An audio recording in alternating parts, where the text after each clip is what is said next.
Assalamualaikum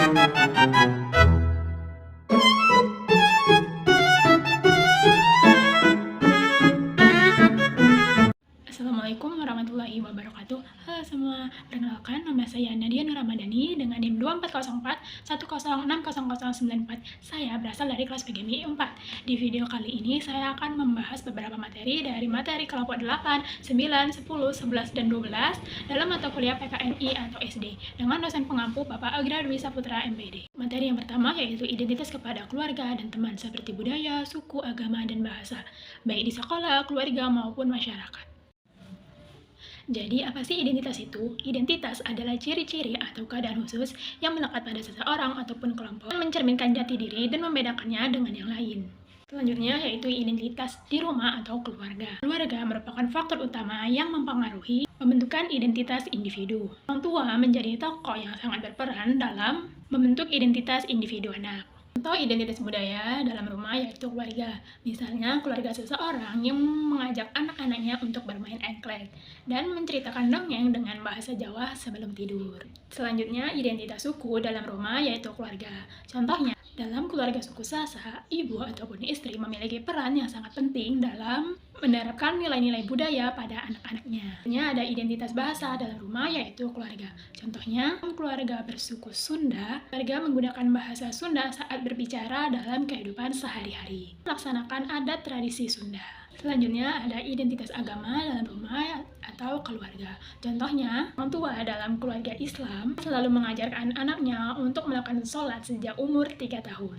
Selanjutnya ada identitas di sekolah atau teman.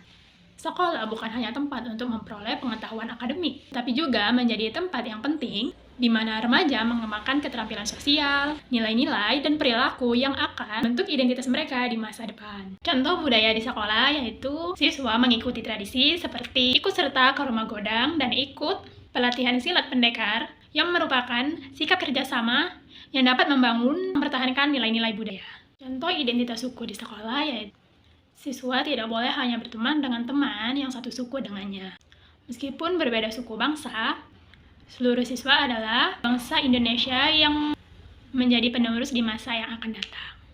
Contoh identitas bahasa di sekolah yaitu dalam pertemanan di sekolah, ketika teman memiliki bahasa sehari-hari yang berbeda-beda seperti bahasa Jawa, bahasa Sunda, ataupun bahasa Padang, namun saling berbicara dengan bahasa Indonesia. Contoh identitas agama di sekolah yaitu di sekolah, siswa memiliki beragam identitas agama. Ada yang Muslim, rajin sholat dan puasa, ada yang Kristen yang rajin mengikuti ibadah Natal dan juga kelas doa. Mereka saling menghormati dan tidak mengganggu ibadah satu sama yang lain. Ada identitas dalam masyarakat. Contoh identitas budaya dalam masyarakat yaitu tradisi seperti wayang kulit yang mencerminkan nilai moral atau kuliner yang khas yang menjadi bagian dari keseharian. Contoh identitas suku dalam masyarakat yaitu orang dari suku Batak yang mengidentifikasi dirinya sebagai orang Batak karena penggunaan marganya. Contoh identitas bahasa dalam masyarakat yaitu bahasa daerah yang menjadi penanda kebudayaan suatu suku seperti bahasa Jawa di Jawa, bahasa Sunda di Jawa Barat, bahasa Bali di Bali. Identitas agama di masyarakat yaitu kebiasaan beribadah seperti sholat, kebaktian, kebiasaan praktik moral seperti berdoa sebelum makan, tidak mencuri, dan penggunaan simbol keagamaan seperti turban untuk syekh, pakaian, dan juga adat berciri agama. Yang kedua yaitu sikap menghormati, menjaga, dan melestarikan keberagaman budaya dalam bingkai Bhinneka Tunggal Ika. Jadi, apa sih itu Bhinneka Tunggal Ika? Bhinneka Tunggal Ika adalah semboyan negara yang mencerminkan ras dan karakter bangsa Indonesia sebagai bangsa yang majemuk. Bhinneka Tunggal Ika memiliki arti bahwa berbeda-beda tetapi tetap satu jua. Yang artinya walaupun Indonesia memiliki beragam suku, bahasa, agama, dan adat istiadat, tetapi tetap menjadi satu juga yaitu bangsa Indonesia. Ada sikap menghormati keragaman budaya yang bisa diwujudkan dengan beberapa cara, seperti menghargai perbedaan budaya, bahasa, agama, dan suku, belajar tentang budaya lain untuk meningkatkan toleransi, dan menghormati tradisi dan juga adat istiadat daerah. Selanjutnya yaitu menjaga keberagaman budaya. Ada beberapa upaya yang dapat dilakukan untuk menjaga keberagaman budaya, yaitu melestarikan seni, musik, dan tarian tradisional, menggunakan bahasa Indonesia sebagai bahasa pemersatu, mengembangkan pendidikan multikultural. Selanjutnya ada melestarikan keberagaman budaya. Beberapa cara yang bisa dilakukan untuk melestarikan keberagaman budaya yaitu mengintegrasikan nilai keberagaman dalam kehidupan sehari-hari, mengembangkan kegiatan yang mempromosikan keberagaman budaya, dan Mendukung pelestarian warisan budaya. Materi ketiga adalah karakteristik lingkungan rumah dan sekolah sebagai bagian dari NKRI dan sikap menjaganya. Karakteristik lingkungan rumah sebagai bagian dari NKRI itu memiliki beberapa aspek. Yang pertama yaitu kebersihan dan juga kesehatan. Rumah bersih yang sehat mencerminkan hidup bersih dan mendukung kesehatan keluarga serta masyarakat. Yang kedua yaitu kebersamaan dan juga gotong royong.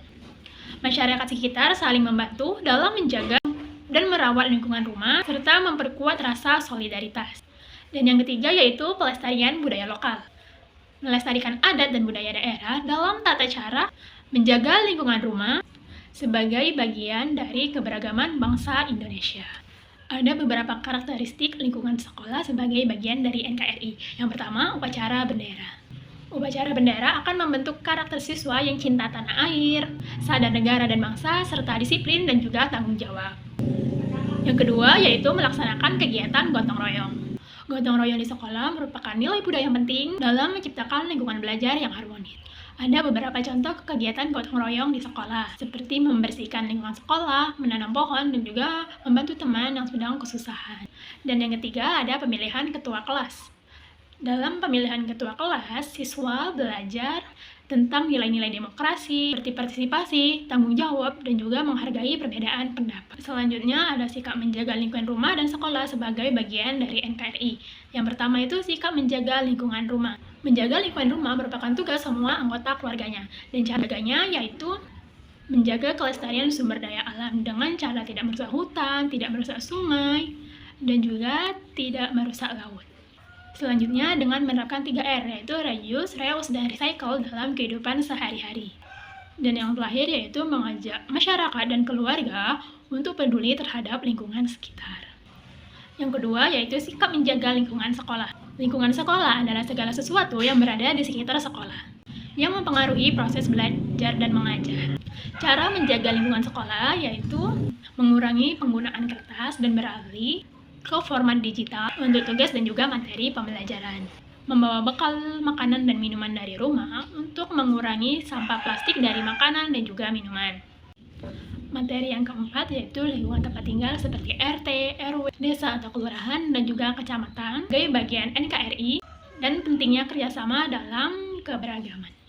Pertama adalah lingkungan tempat tinggal sebagai bagian dari NKRI. Lingkungan tempat tinggal merupakan bagian integral dari wilayah Negara Kesatuan Republik Indonesia yang mencakup rumah, tetangga, dan komunitas sekitar yang mencerminkan keberagaman budaya serta persatuan bangsa. Yang kedua, ada pentingnya kerjasama dalam keberagaman. Kerjasama dalam keberagaman merupakan fondasi utama yang membuat masyarakat Indonesia tetap hidup damai dan juga harmonis. Tanpa kerjasama, keberagaman mudah berubah menjadi perpecahan. Kerjasama keberagaman dapat menjadi sumber kekuatan, kreativitas, dan ketahanan nasional. Yang ketiga yaitu menumbuhkan semangat kerjasama dan juga persatuan. Semangat kerjasama dan persatuan merupakan tugas bersama yang membutuhkan semua komponen bangsa Indonesia. Karena Indonesia memiliki modal sosial yang kuat, berupa keberagaman budaya, nilai-nilai gotong royong, pengalaman sejarah dalam menjaga persatuan. Kerjasama dan persatuan menjadi kekuatan bangsa Indonesia untuk menghadapi tantangan di masa depan. Materi yang kelima yaitu struktur wilayah yang lebih luas, seperti kabupaten atau kota dan juga kecamatan sebagai bagian dari NKRI. Serta perilaku gotong royong untuk menjaga persatuan, pahami sebagai wujud bela negara. Struktur wilayah yang lebih luas sebagai bagian dari NKRI. Struktur wilayah Indonesia sebagai bagian dari NKRI dibangun di atas prinsip bahwa kekuasaan pemerintahan tetap berada pada pemerintah pusat. Bagian pertama ada provinsi sebagai wilayah administratif tingkat pertama. Provinsi dalam NKRI merupakan tingkat pemerintahan daerah pertama yang memegang peran strategis sebagai penghubung antara kebijakan pelaksanaan di kabupaten atau kota. Di bagian kedua ada kabupaten atau kota sebagai wilayah administratif tingkat kedua. Kabupaten dan kota merupakan struktur pemerintah daerah tingkat kedua. Keduanya memiliki kedudukan setara secara hukum, namun dengan beberapa perbedaan karakteristik, di mana kabupaten cenderung memiliki wilayah yang lebih luas, sedangkan kota memiliki wilayah yang lebih urban dan juga padat penduduk. Selanjutnya ada perilaku gotong royong untuk menjaga persatuan sebagai wujud bela negara. Perilaku gotong royong menjadi wujud nyata NKRI karena yang menjadi fondasi negara, sebagaimana yang tertuang dalam sila ketiga Pancasila, yaitu Persatuan Indonesia. Nilai ini mengikat keberagaman suku, agama, dan juga budaya, mempertahankan keutuhan wilayah, jadi satu kesatuan yang kolektif dan ideologi bangsa Indonesia. Gotong royong juga memperkuat NKRI dengan menumbuhkan solidaritas sosial yang mengatasi individualisme dan juga konflik, sehingga masyarakat merasa memiliki tanggung jawab bersama terhadap kemajuan bangsa Indonesia. Ada beberapa contoh perilaku gotong royong dalam kehidupan sehari-hari. Yang pertama, kerja bakti membersihkan lingkungan desa secara bersama-sama. Yang kedua, saling membantu membangun rumah ibadah ataupun fasilitas sosial. Dan yang ketiga, berpartisipasi aktif dalam pembangunan infrastruktur desa, seperti jalan ataupun irigasi, untuk mendukung pembangunan merata di seluruh Nusantara sebagai wujud bela negara. Baiklah, sekian pemaparan materi dari saya ucapkan terima kasih. Wassalamualaikum warahmatullahi wabarakatuh.